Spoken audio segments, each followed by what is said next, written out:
The Masque of the Red Death. Written by Edgar Allan Poe. Narrated by Michael Anthony Scott. Produced by ThoughtAudio.com. The Red Death had long devastated the country.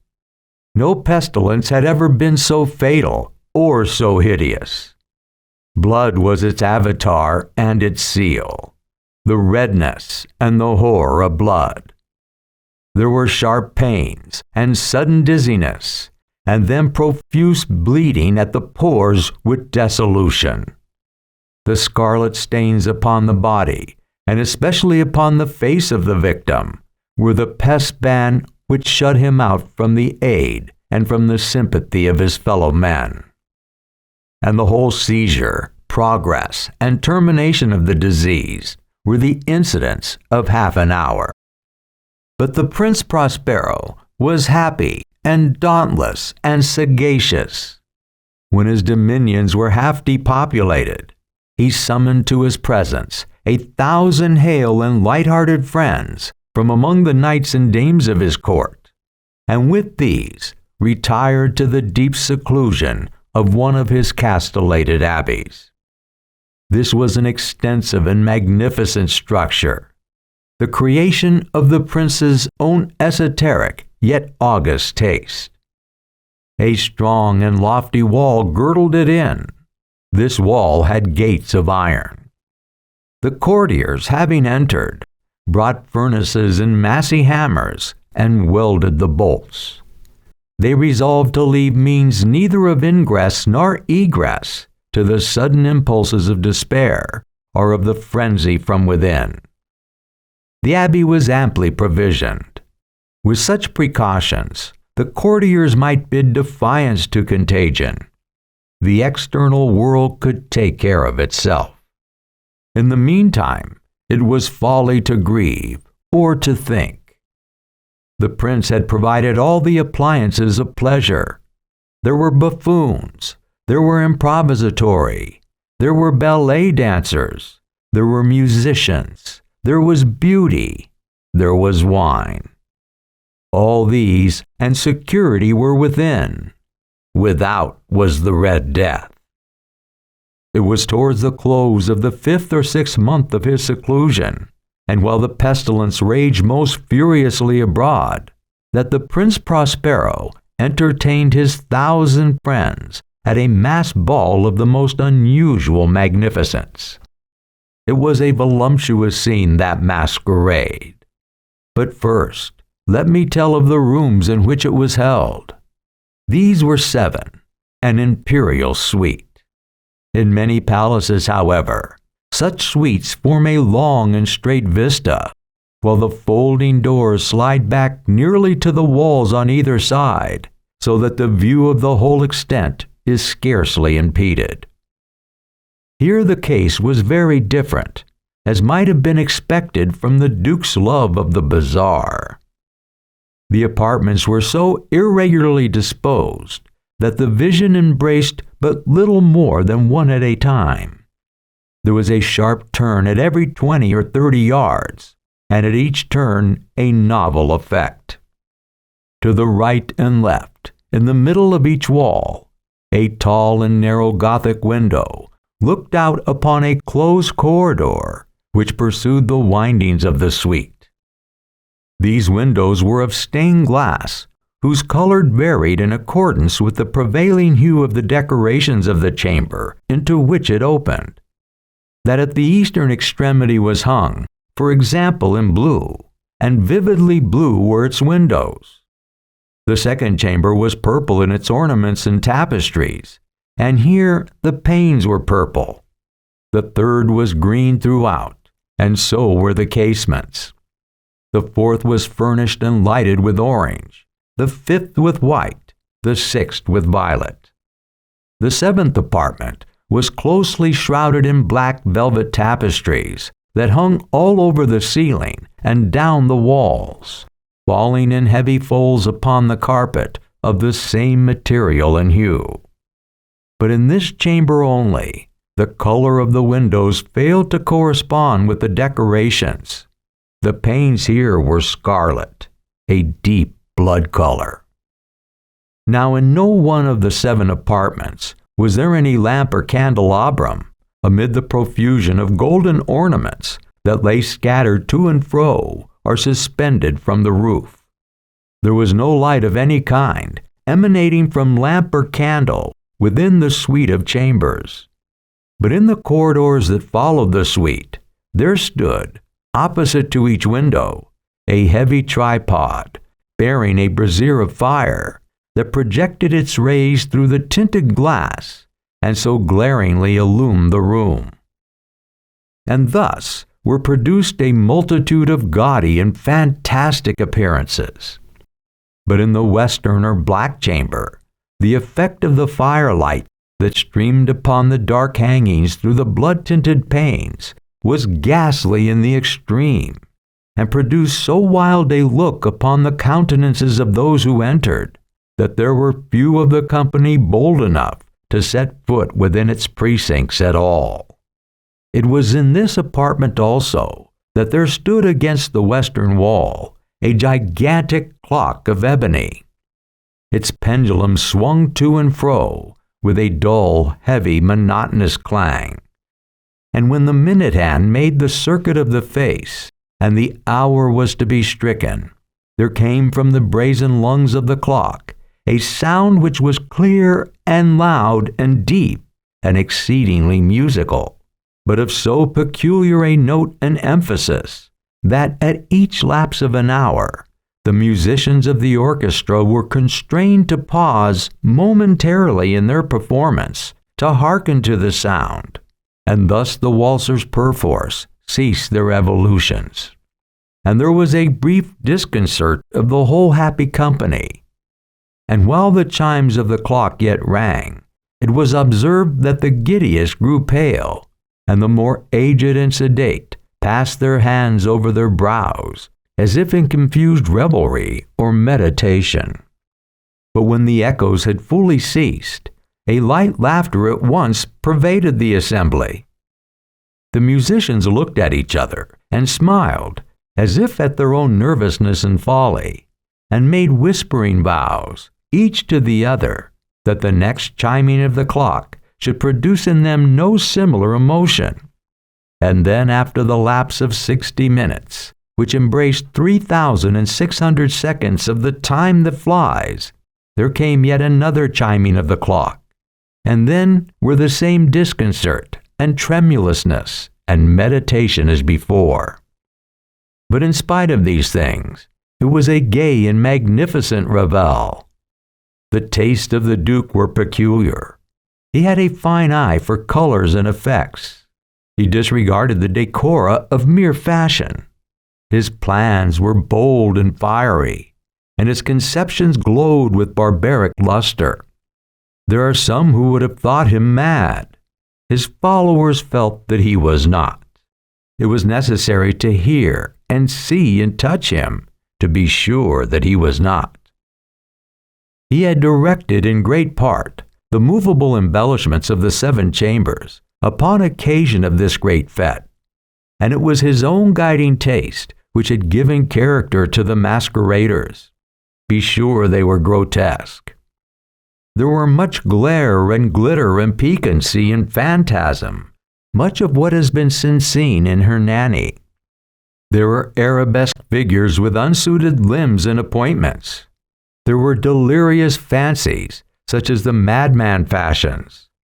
There were much of the beautiful, much of the wanton, much of the bizarre, something of the terrible, and not a little of that which might have excited disgust. To and fro in the 7 chambers there stalked, in fact, a multitude of dreams. And these, the dreams, writhed in and about, taking hue from the rooms, and causing the wild music of the orchestra to seem as the echo of their steps. And anon there strikes the ebony clock, which stands in the hall of the velvet. And then, for a moment, all is still, and all is silent, save the voice of the clock. The dreams are stiff frozen as they stand, but the echoes of the chime die away, they have endured but an instant, and a light, half-subdued laughter floats after them as they depart. And now again the music swells, and the dreams live, and writhe to and fro more merrily than ever, taking hue from the many-tinted windows through which stream the rays from the tripod.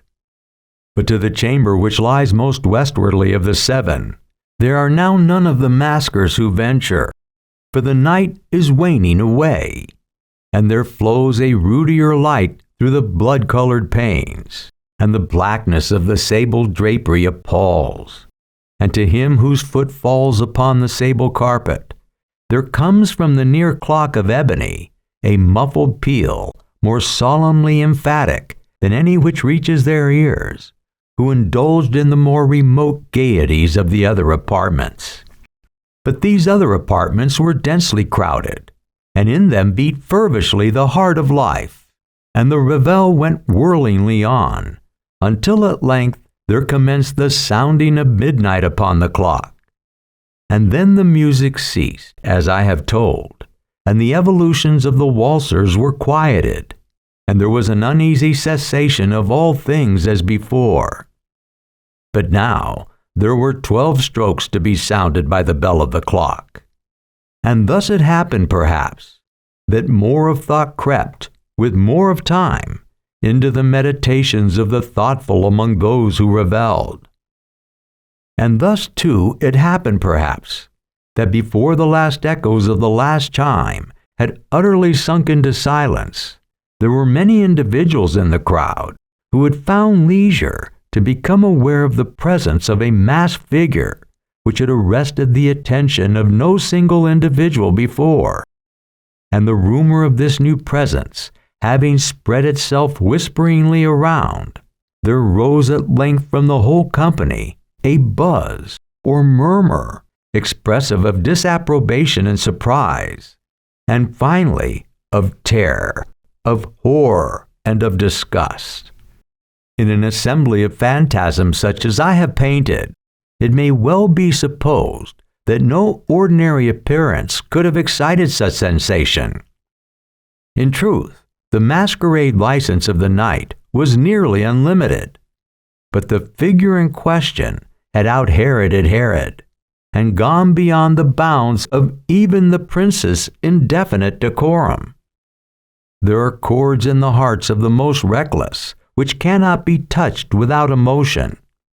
Even with the utterly lost, to whom life and death are equally jest, there are matters of which no jest can be made. The whole company, indeed, seemed now deeply to feel that in the costume and bearing of the stranger neither wit nor propriety existed. The figure was tall and gaunt, and shrouded from head to foot in the habiliments of the grave. The mask which concealed the visage was made so nearly to resemble the countenance of a stiffened corpse that the closest scrutiny must have had difficulty in detecting the cheat. And yet all this might have been endured, if not approved, by the mad revelers around. But the murmur had gone so far as to assume the type of the Red Death. His vesture was dabbed in blood, and the broad brow, with all the features of the face, was besprinkled with the scarlet horror. When the eyes of the Prince Prospero fell upon this spectral image, which with a slow and solemn movement, as if more fully to sustain its role, stalked to and fro among the waltzers, he was seen to be convulsed, in the first moment, with a strong shudder, either of terror or distaste, but in the next, his brow reddened with rage. "Who dares," he demanded hoarsely, of the courtiers who stood near him, "who dares insult us with this blasphemous mockery?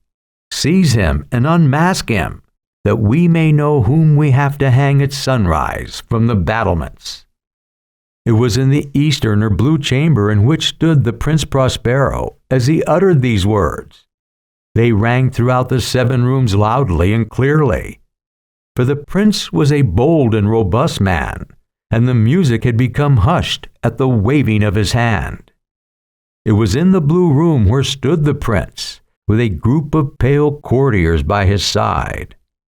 At first, as he spoke, there was a slight rushing movement of this group in the direction of the intruder, who at the moment was also near at hand, and now, with deliberate and stately step, made closer approach to the speaker. But from a certain nameless awe, with which the mad assumptions of the murmurer had inspired the whole party, there were found none who put forth hand to seize him, so that unimpeded he passed within a yard of the prince's person. And, while the vast assembly, as if with one impulse, shrank from the centers of the rooms to the walls, he made his way uninterruptedly, but with the same solemn and measured step which had distinguished him from the first. Through the blue chamber to the purple, through the purple to the green, through the green to the orange, through this again to the white, and even thence to the violet, ere a decided movement had been made to arrest him. It was then, however, that the Prince Prospero, maddening with rage and the shame of his own momentary cowardice, rushed hurriedly through the 6 chambers, while none followed him on account of a deadly terror that had seized upon all. He bore aloft a drawn dagger, and had approached in rapid impetuosity to within 3 or 4 feet of the retreating figure, when the latter, having attained the extremity of the velvet apartment, turned suddenly and confronted his pursuer. There was a sharp cry, and the dagger dropped, gleaming upon the sable carpet, upon which, instantly afterwards, fell prostrate in death the Prince Prospero. Then, summoning the wild courage of despair, a throng of the revelers at once threw themselves into the black apartment, and seizing the mummer, whose tall figure stood erect and motionless within the shadow of the ebony clock, gasped in unutterable horror at finding the grave cerements and corpse-like masks which they handled with so violent a rudeness, untenanted by any tangible form. And now was acknowledged the presence of the Red Death. He had come like a thief in the night, and one by one dropped the revelers in the blood-bedewed halls of the revel, and died each in the despairing posture of his fall. And the life of the ebony clock went out, with that of the last of the gay in the crowd, and the flames of the tripods expired, and the darkness and decay and Red Death held illimitable dominion over all.